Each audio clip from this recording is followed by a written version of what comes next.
रामलला की प्राण प्रतिष्ठा पर रोक के लिए भोला नाथ नाम के एक व्यक्ति ने, जो उत्तर प्रदेश के रहने वाले हैं, उसने याचिका लगाई है इलाहाबाद हाई कोर्ट के सामने। उसने ये आरोप लगाया है कि भारतीय जुमला पार्टी ने इस न्यास को अभी तक एक भी रुपया चंदे में नहीं दिया है और उद्घाटन का सारा कार्यक्रम को हाईजैक कर लिया है। और इस प्रकार से हाईजैक कर लिया है कि जो जिन लोगों ने चंदा दिया था उन लोगों को आमंत्रित ही नहीं किया गया है और आम लोगों ने बड़ी तादाद में मंदिर के लिए चंदा दिया था और कई व्यक्तियों ने तो चंदा भी बड़ी मात्रा में दिया था, लेकिन न्यास ने उन लोगों का कोई ख्याल नहीं रखा। केवल राजनीतिक ध्रुवीकरण करने के लिए राजनीतिक दल के एक विशेष नेता को प्राण प्रतिष्ठा के कार्यक्रम के लिए बुला लिया।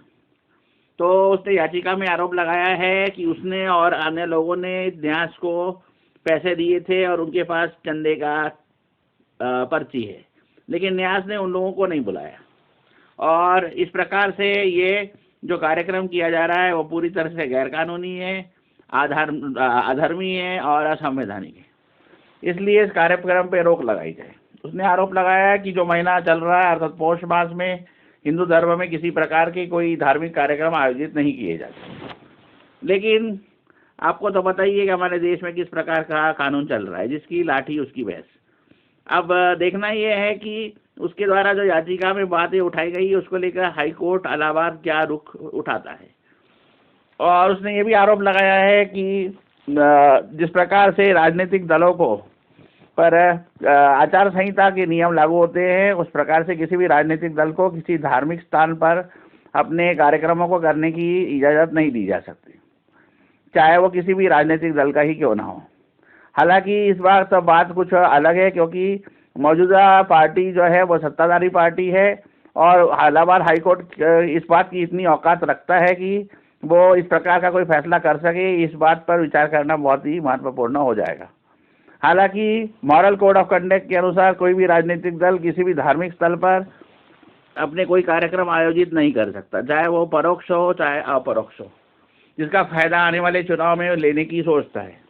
इसी प्रकार से किसी भी धर्म और जाति के आधार पर भी किसी खास धार्मिक स्थान से किसी भी प्रकार की अपील करने पर संविधान के अनुसार रोक लगी हुई है।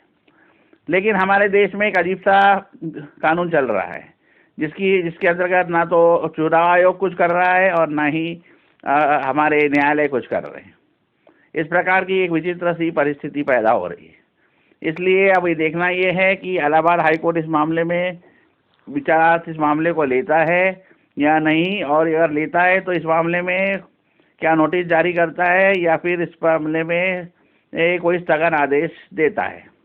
अभी तक जो जानकारी मिली उसके अनुसार कोर्ट ने याचिका को सुनवाई के लिए तो लेने का फैसला कर लिया है।